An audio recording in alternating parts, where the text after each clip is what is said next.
Subscribe na rin po kayo sa aking YouTube channel, Richard Vlogs. Thank you. Ito na po ang ating vlog. Turo ako kayo magbalot ng siomay. Ay, ng siopaw ha. Ganito lang yan. Oh, go. Ano sabi ko sa inyo? Ano sabi ko sa inyo? Charet! Tapos lalagay mo siya dito. Tapos, ayan na po yung nagawa ko. Ganun lang po mag-siomay. Ayan. Nandito tayo sa production ng Lucky Star. Ay, siopaw pala. Sorry guys, sorry. Ayan, ito yung siopaw paper. Ayan. Mukha lang siya maliit. Lumalaki po ito. Mas malaki pa po kay Jam. Ayan.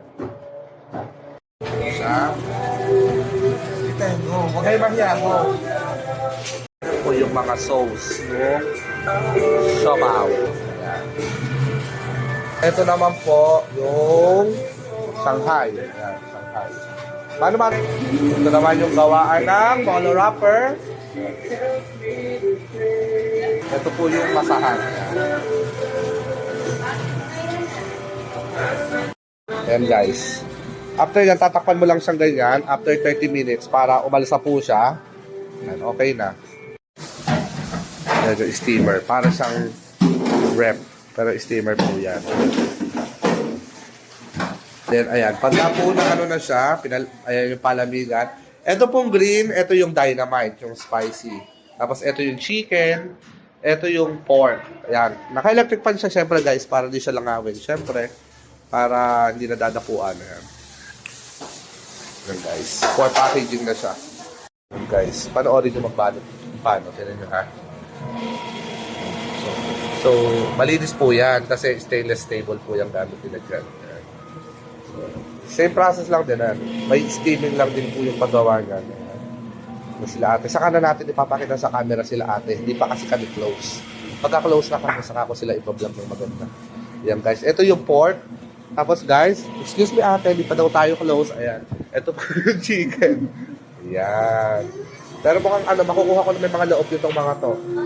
Bukas po, alayan natin sila ng gin bilog bukas. Ayan. Umiinom po ba kayo? Siyempre naman, iinom tayo, di ba? Na po, ang kanyang isisilod na siya. Ganyan. Star. Yan si Lucky Star. Siomay. Ilang pieces to, Ate Apple? 30 pieces. So guys, tingnan nyo. Ang ganda ng likod niya. Built to perfection, guys. Ayan.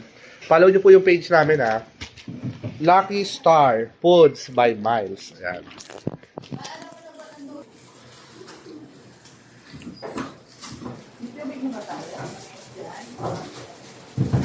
Ito na yung siopaw. Ito na yung siopaw.